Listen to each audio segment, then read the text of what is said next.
बच्चों का स्वागत है। आज हम पहले चैप्टर का रसायन विज्ञान की मूलभूत अवधारणाएं इसका लेक्चर नंबर 2 पढ़ रहे हैं, जिसमें हम आपको बताएंगे तुल्यांकी भार कैसे निकाला जाता है। तुल्यांकी भार कैसे निकाला जाता है, वैसे 9th क्लास में आपने इसको देखा होगा, मैं आपको काफी बताया था। तुल्यांकी भार कैसे निकाला जाता है, उसके पहले हमको क्या करना पड़ेगा, हमको क्या निकालना पड़ेगा, परमाणु भार हमको पता होना चाहिए, तभी हम तुल्यांकी भार निकाल पाएंगे। हमको क्या पता होना चाहिए, परमाणु भार, मतलब तत्व का परमाणु भार जब पता होगा तभी हम निकाल पाएंगे, क्योंकि तुल्यांकी भार बराबर होता है अणु भार बटे, ठीक है।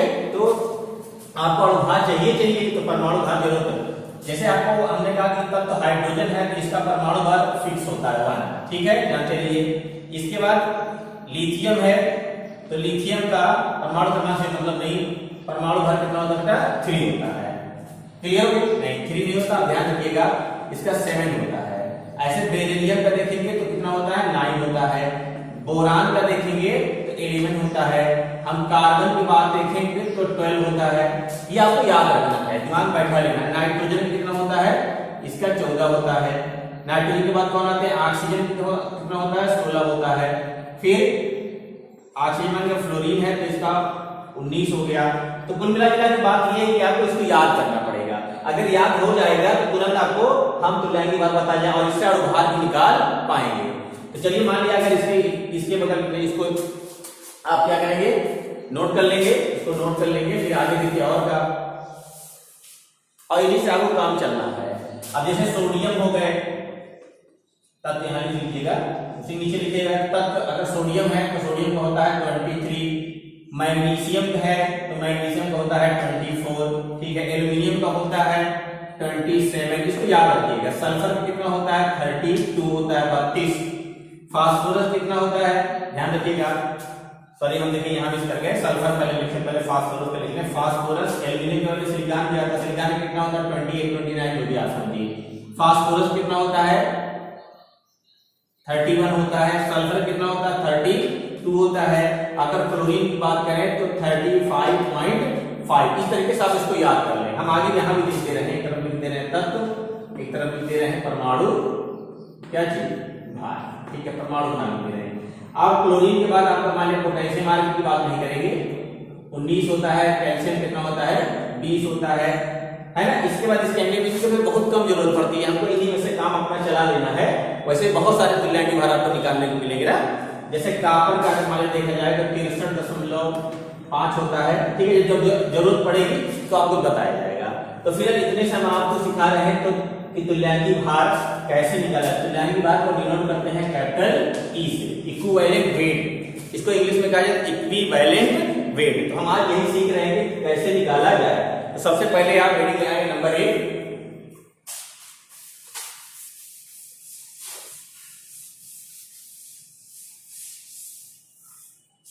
सबसे पहले लगाएंगे आप तत्व का तुल्यांकी भार, इक्विवेलेंट वेट ऑफ क्या एलिमेंट, तुल्यांकी भार। हम निकाले जा रहे हैं तत्व का तुल्यांकी भार। तत्व का तुल्यांकी भार बराबर होता है अणु भार, एटॉमिक मास, अणु भार बटे क्या करेंगे, डिवाइड बाई क्या लिखेंगे, बैलेंसी, मतलब संयोजकता, बैलेंसी। ये आपका एटॉमिक वेट। तो तत्व का मान लिया आपने क्या लिखा, हाइड्रोजन। हाइड्रोजन का अणु भार कितना होता है, अणु भार की परमाणु भार। तो यहाँ पर अणु भार हम तत्व ले रहे हैं, यहाँ लेना पड़ेगा आपको परमाणु भार, इसका ध्यान रखिएगा, नहीं तो आप परमाणु भार भी कोई बनाना शुरू कर देगा तो दिक्कत हो जाएगी। परमाणु भार बटे क्या हो जाएगा, संयोजकता। तो हाइड्रोजन का परमाणु भार कितना, तो 1 होता है, डिवाइड बाई 1 कितना आ गया, 1 आ गया। हाइड्रोजन का परमाणु भार कितना आया, 1 आया। चलिए ठीक है।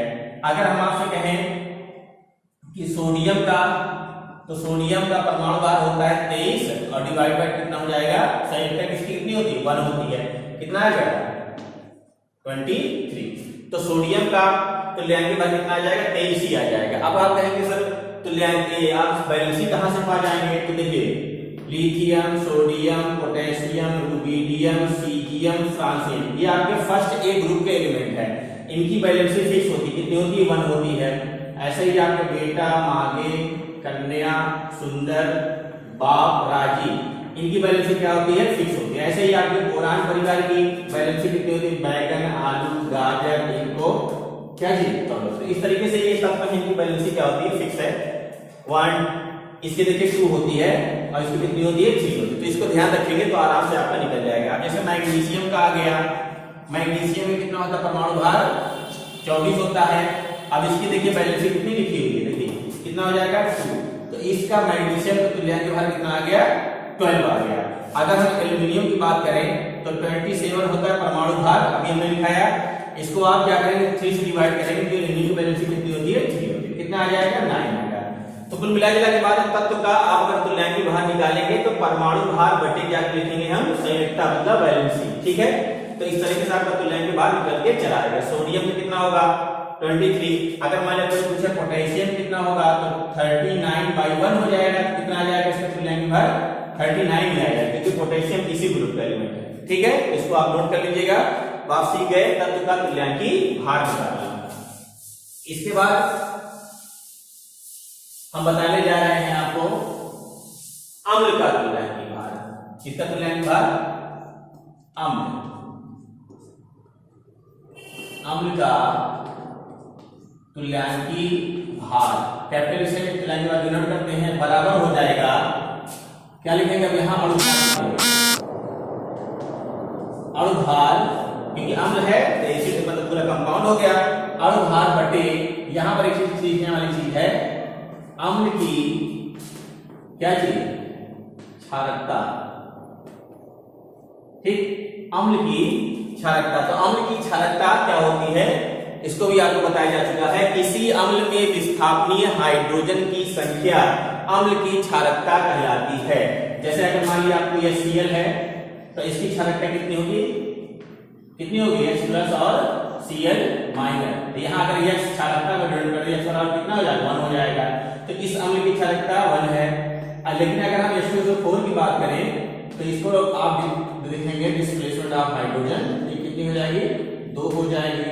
ठीक है, अब अगर मान लिया और आए, जैसे ये वाले क्वेश्चन कभी कभी 10th क्लास में आपको मिला रहा होगा, यहाँ पर CH3 और H+, तो यहाँ देखिए क्षारकता कितनी आ गई? 1 आ गई, लेकिन यहाँ क्षारकता कितनी आ रही है? 2 आ रही है।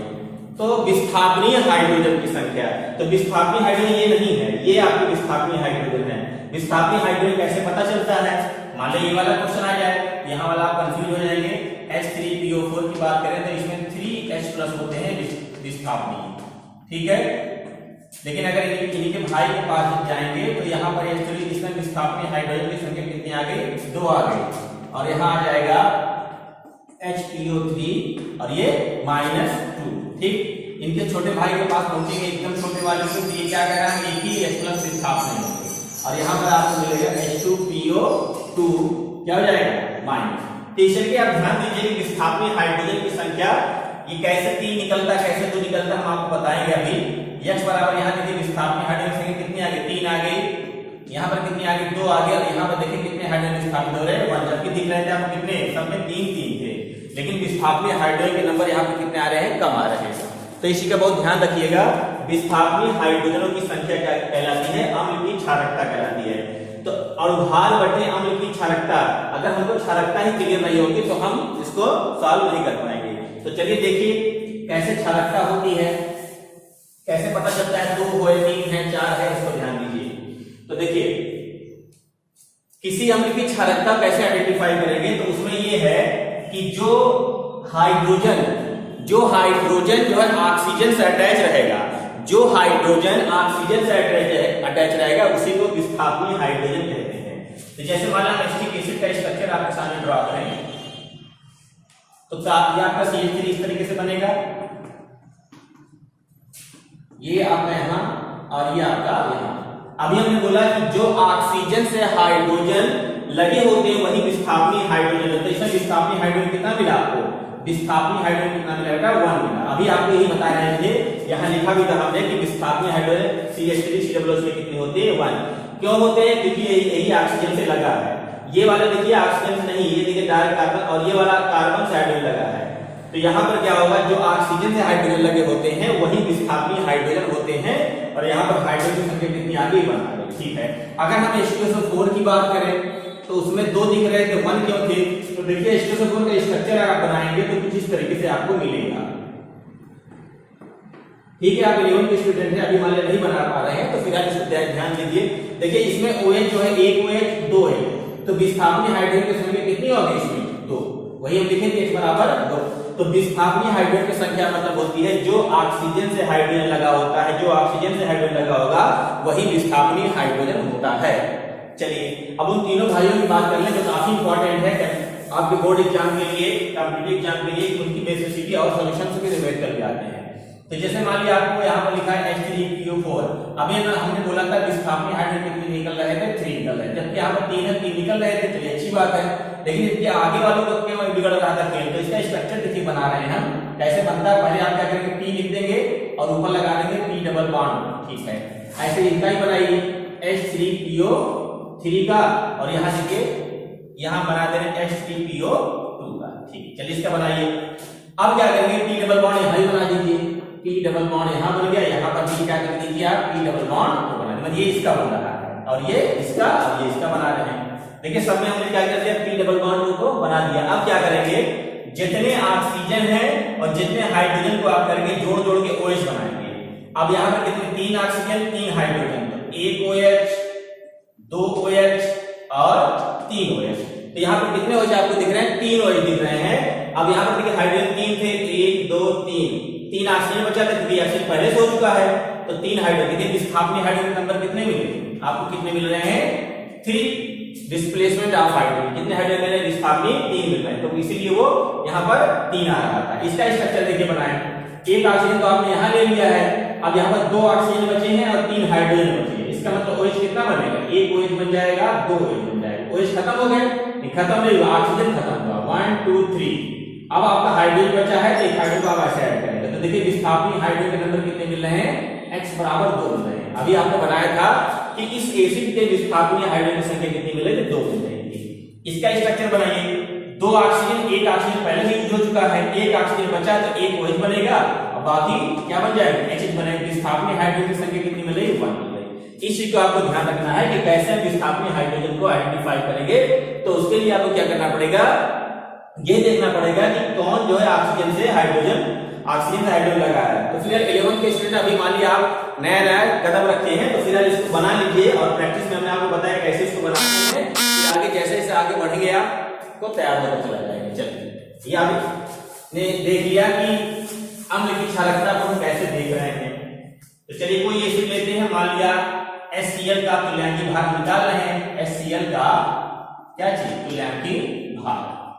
फार्मूला हमारा क्या होता है, अणु भार बटे अम्ल की क्षारकता। तो H का कितना होता है, परमाणु भार 1 होता है। Cl का भी आपने देखा था 35 कितना था, 5 आता है, डिवाइड बाय 1, तो आपको देखिए वही नंबर आ जाएगा 36.5। तो HCl का तुल्यांकी भार कितना है, 36.5 आ गया। अगर हम HNO3 की बात करें, HNO3 का कितना होगा, अब इसका देखिए आपको अणु भार निकालना आना चाहिए। हाइड्रोजन कितना होता है, 1 होता है, प्लस नाइट्रोजन कितना होता है, 14 होता है। अब सर ये कैसे 14 तक आ जा रहे हैं, वीडियो को पीछे करिए, उसमें देखिए नाइट्रोजन का हमने 14 लिखा है।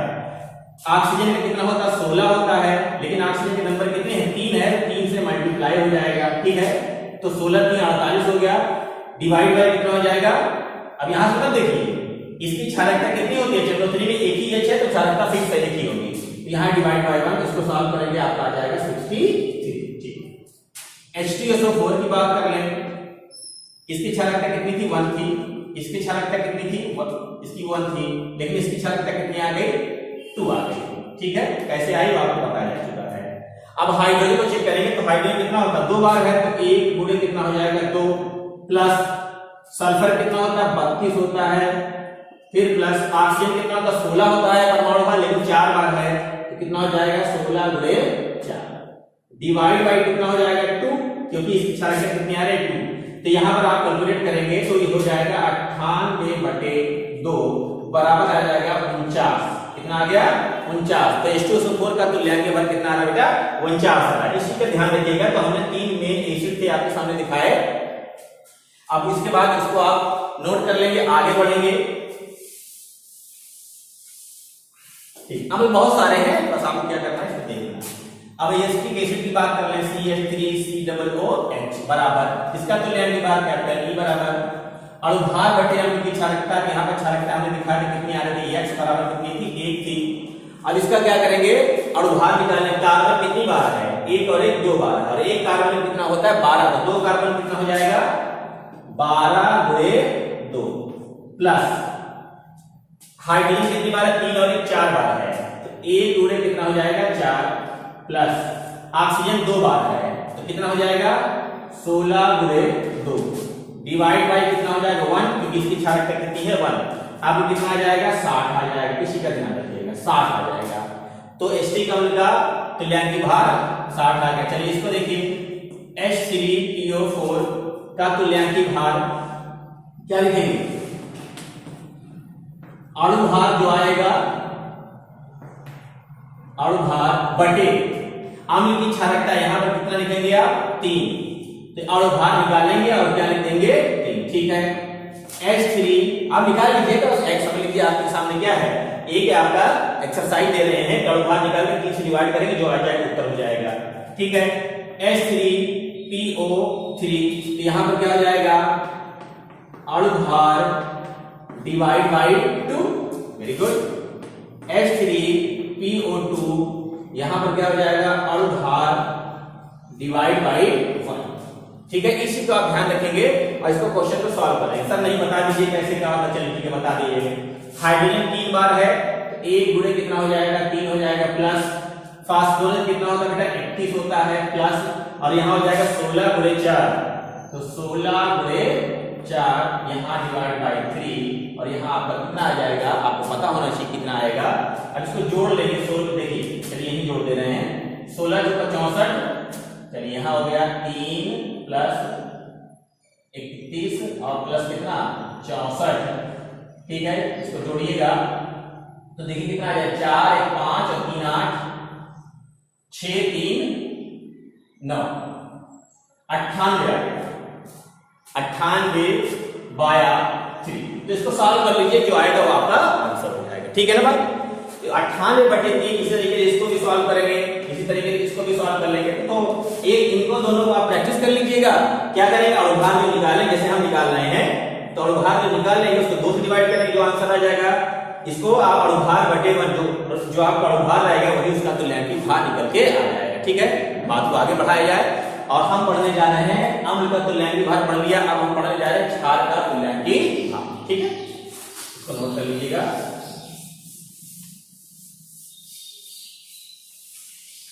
परमाणु भार अगर आपको याद रहा होगा, वीडियो को पीछे कर लीजिएगा, परमाणु भार हमने दिखाया आपको। अब हम निकालने जा रहे हैं क्षार का तुल्यांकी सुभार बराबर, चीजें वही हैं, अणुभार बटे, अब यहां पर क्या हो जाएगा क्षार की अम्लता, वहां पर क्या थी अम्ल की क्षारकता थी। अब तो अम्ल की क्षारकता हम डिनोट कर लेंगे X से, तो क्षार की अम्लता क्या होती है, किसी क्षार में उपस्थित विस्थापनीय हाइड्रोजन की संख्या क्या कहलाती है, किसी क्षार की अम्लता क्या कहलाती है, विस्थापनीय OH की संख्या क्या कहलाती है, क्षार की अम्लता कहलाती है। जैसे NaOH, तो इसमें कोई ट्विस्ट नहीं है, इसको देखेंगे तो Na प्लस होगा और OH माइनस होगा। तो यहाँ पर H बराबर कितना दिख रहा है, 1 दिख रहा है, 1 OH है। तो वहां अम्ल में विस्थापनीय हाइड्रोजन जो दिखते थे, जो आपको दिखते थे वो जल्दी निकलते नहीं थे, मान लिया एक रहता था निकल, यहाँ पर जितने OH रहेंगे वही विस्थापनीय हाइड्रोजन के नंबर हो जाएंगे। जैसे यहाँ पर CaOH का होल ट्वाइस की बात करें तो ये हो जाएगा Ca+2 और यहाँ पर 2OH माइनस, तो यहाँ विस्थापनीय हाइड्रोजन कितने मिले, 2 मिले, कितने मिले 2 मिले, ठीक है। तो ये AlOH का होल ट्वाइस, तो यहाँ पर Al क्या हो जाएगा ट्रिपल पॉजिटिव और यहाँ आ जाएगा 3OH माइनस, तो विस्थापनीय हाइड्रोजन कितने मिले आपको, इसमें कोई दिक्कत नहीं, जो OH आपको दिखेगा मतलब जो दिखेगा वही बिकेगा। वहां पर क्या था H+ आपको जो दिखते थे वो मिलते नहीं, ठीक है। तो इसका ध्यान रखिएगा, विस्थापनीय हाइड्रोजन आपको जो मिलेंगे, यहाँ पर OH जो दिखेगा वो रहेगा। चलिए हम इसको देखिए बताने जा रहे हैं यहाँ से। NaOH का तुल्यांकी भार आप निकालने जा रहे हैं, कैपिटल E। NaOH का तुल्यांकी भार बराबर होता है अणुभार बटे क्षार की अम्लता, तो यहाँ पर H पर आपको कितना मिला 1 मिला, क्योंकि एक ही OH है। तो देखिए सोडियम का तुल्यांकी भार नहीं, सोडियम का परमाणु भार होता है 23। याद कर लीजिए, अभी नए हैं, याद कर लीजिए, याद हो जाएगा। 23 होता है। ऑक्सीजन कितना होता है 16 होता है, हाइड्रोजन कितना होता है 1 डिवाइड बाय कितना 1, तो कितना आ जाएगा 40 आ गया। चलिए ठीक, KOH की बात कर लें तो K का कितना होता है 39 प्लस ऑक्सीजन का 16, हाइड्रोजन का 1, इसको डिवाइड करेंगे 1 से तो कितना आ जाएगा 39 से 40, 40 और 16 कितना आ गया 56 आ गया। बात समझ में आ रही? आसान तरीका है कि अणुभार बटे क्षार की अम्लता, यहाँ पर एक OH एक बार है, देखते हैं कितना आ गया 1। चलिए मान लीजिए यहाँ पर चलिए बात आगे बढ़ाया जाए, CaOH का होल ट्वाइस, मतलब अब बराबर क्या तुल्यांकी भार निकाले हैं, कैपिटल E बराबर कैल्शियम को होता है 40 प्लस 40 हो गया कैल्शियम का परमाणु भार। ऑक्सीजन के देखिए 2 बार ऑक्सीजन है, ट्वाइस का मतलब 2 बार ऑक्सीजन है, एक ऑक्सीजन का 16 तो 2 ऑक्सीजन का 32, ठीक है, प्लस हाइड्रोजन देखिए 2 बार है तो सीधे 2 लिख देंगे। अब इसको कैलकुलेट करिए 40 और 32, 40 की 70, 2 72, 2 कितना हो जाएगा 74 आ गया, ठीक है। 74 बटे कितना लिख देंगे 2, क्यों विस्थापनी हाइड्रोजन कितने दिख रहे हैं 2, मतलब जो दिखेगा वो रहेगा। तो देखिए 40 और 30, 70, 2 72 और 2 74, इसको कैलकुलेट करेंगे तो आप देखिए कितना आ जाएगा 2 3 6 और 2 7 14। तो कैल्शियम हाइड्रोक्साइड का तुल्यांकी भार कितना आ गया 37 आ गया। इसी तरीके से आप MgOH के होल ट्वाइस से निकलेंगे, H पर आप कितना यहाँ दिख रहा है 2 दिख रहा है, तो क्या करेंगे इसका तुल्यांकी भार निकालेंगे बेटा। तो मैग्नीशियम का भी आपने पढ़ा है 24 प्लस ऑक्सीजन 2 बार है तो 16 दूना 32 और हाइड्रोजन 2 बार है तो इसको कैलकुलेट करके डिवाइड बाय 2, तो देखिए इसको जोड़ेंगे 4 2 6 2 8 हो गया। अब यहां पर 2 और 3 5, ठीक है, समझ में आ रही नहीं? देखिए 4 2 6 2 8 हो गया। अब यहां 4 और 2 2 और 3 5, 58 बटे कितना हो जाएगा 2 हो जाएगा, 58 बटे 2। तो 58 बटे 2 का मतलब कितना आ रहा है 29, ठीक है, 29 आ जाएगा। तो मैग्नीशियम हाइड्रोक्साइड का जो तुल्यांकी भार आ गया आपका 29। तो आपने देखा कि अम्ल का तुल्यांकी भार हम कैसे निकाल रहे हैं, अभी हमने देखा क्षार का तुल्यांकी भार भी आसान से निकाल, ठीक है बेटा, कोई दिक्कत आ रही है? कोई दिक्कत नहीं, सबको आज सब आराम से कर ले जा रहे हैं।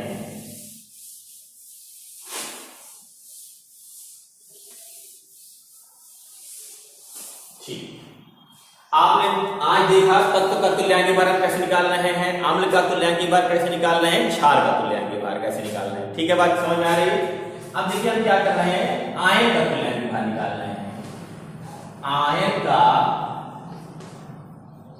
तुल्यांकी भार, ठीक, तो अणुभार तो वैसे रहेगा, अणुभार बटे क्या रहेगा धनावेश या ऋणावेश, मतलब जो दो आयन के ऊपर जो चार्ज रहेगा उसको हम लिखेंगे, ठीक है, धनावेश या ऋणावेश की संयोजकता, ठीक है, की संयोजकता। आपको पता है संयोजकता नेगेटिव में होती नहीं, जो रहेगा वो सिग्नल में पॉजिटिव में। तो आयन का तुल्यांकी भार कैसे निकालेंगे बेटा, आसान है। जैसे मान लिया आपने दिया CO3 - 2, इसका तुल्यांकी भार न्यूमेरिकल में यूज होता है बेटा, इसलिए आप इसको ध्यान रखिए, आसानी से सीख लीजिए। तो कार्बन का परमाणु भार 12, ठीक है, ऑक्सीजन कितनी बार है तो हम लिखेंगे 16 होता है, 3 बार है, ठीक है, बटे जो चार्ज रहेगा ये प्लस माइनस नहीं मतलब कितना लिख देंगे 2, तो कितना आ गया आपका 16 × 48 और 48 × 2 50 10 60, कितना आ गया 60 बटे 2 बराबर कितना आ गया 30। तो कार्बोनेट का तुल्यांकी भार कितना आ गया 30 आ गया। इसको बोलेंगे कार्बोनेट, क्या बोलेंगे कार्बोनेट आयन, आयन मतलब प्लस माइनस है। अब अगर सल्फेट का पूछा जाए SO4 - 2 का तुल्यांकी भार कैपिटल E बराबर, तो देखिए सल्फर का कितना होता है 32 प्लस अब 16 जोड़े कितना 4 बटे एक ऑक्सीजन का 16 तो 4 ऑक्सीजन का कितना हो जाएगा 16 गुणे 4 बटे कितना हो जाएगा 2। तो यहां पर देखेंगे 16 × 64 और 32 तो हो जाएगा 64 प्लस 32/2। तो इसको देखिए कैलकुलेट करेंगे, 4 2 6, 4 2 6 और 6 3 9 बटे 2। हमें लग रहा है आपको बातें समझ में आ गई होगी। 2 चौक 8, 2 अट्ठे 48 आ गया। सल्फेट आयन का तुल्यांकी भार 48 आ गया। चलिए सर और बताइए। ठीक है, और बताएंगे। NO3 माइनस में कितना आएगा? देखिए यहाँ एक ही माइनस है तो जो आएगा वही आंसर हो जाएगा। 14 प्लस 16 दिया 48 बटे कितना 1। इसको जोड़ेंगे तो 48 और 14 कितना आ जाएगा? 62 आ जाएगा। NO3 माइनस का तुल्यांकी भार 62 आ गया। तो ठीक है, NO3 माइनस का तुल्यांकी भार आपका 62 आ गया। चलिए आगे देखते हैं और देखा जाए। और दिखाइए, कोई बात नहीं। PO4 -3 का तुल्यांकी भार कैपिटल डी बराबर है। इसको बोलते हैं फास्फेट आयन। क्या बोलेंगे? फास्फेट। ठीक है, फास्फेट आयन। फास्फोरस का 31 प्लस 16 14 64 बटे कितना हो जाएगा? 3। 4 और 1 5 जोड़ देंगे। 4 और 1 5 6 3। ठीक है, 90/3। तो इसको कैलकुलेट करेंगे, जो आंसर आ जाएगा वही उसका तुल्यांकी भार हो जाएगा। सर और बताइए। हम बताते हैं, कोई दिक्कत। देखिए आपको आयन जितने भी हैं सब सीख, बहुत सारे आयन होंगे। मान लिया NH4 प्लस का आपसे पूछ लिया गया, NH4 प्लस का, तो नाइट्रोजन का 14 प्लस, देखिए हाइड्रोजन 4 बार 4 बार लिख दीजिए, 4 × 4 बटे 1। हमने बोला प्लस माइनस नहीं मतलब, तो 14 4 कितना हो गया? 18 हो गया। तो इस तरीके से तुल्यांकी भार आप आसानी से निकाल सकते हैं, किसी का भी निकाल सकते हैं। ठीक है, किसी का तुल्यांकी भार निकालिए, कोई दिक्कत नहीं। प्लस माइनस से यहाँ पर धनावेश या ऋणावेश संख्या नेगेटिव होती नहीं, इसलिए आसानी से हम करते चले आ रहे हैं। आयंस देखिए बहुत सारे हैं, नेगेटिव है, पॉजिटिव है, कार्बोनेट, सल्फेट, है ना, सल्फेट, प्लम्बेट, दुनिया भर के आयन है। तो क्या करते हैं, मान लीजिए जिंकेट आयन आपसे पूछ रहा है, कुछ भी पूछ ले, तो आप क्या करें, आसानी से तुल्यांकी भार निकाल सकते हैं। ठीक है, आज के लिए इतना ही। कल आपको इसके आगे के बारे में बता रहे हैं। आज आप देख रहे थे कक्षा 11 का क्लास 11 का लेक्चर नंबर 2, पहले चैप्टर का लेक्चर नंबर 2। पहले चैप्टर में आपको पढ़ाया गया था द्रव के गुणधर्म। ठीक है, इसमें आपको बताया ठोस, द्रव, गैस, इसके बाद विलायक आपको बताया गया। फिर इसके बाद हम आज आपको बताया तुल्यांकी भार कैसे निकाला जाता है, उसमें कुछ आपको परमाणु भार आपको बताया। तो चलिए, अगर चैनल पे नए हैं तो इसको सब्सक्राइब करिए, लेकिन जो पुराने लोग हैं तो हर लाइक जरूर करिए। लाइक करने से क्या होता है, मनोबल बढ़ता है। ठीक है, धन्यवाद देखने के लिए। मस्त रहिए, खुश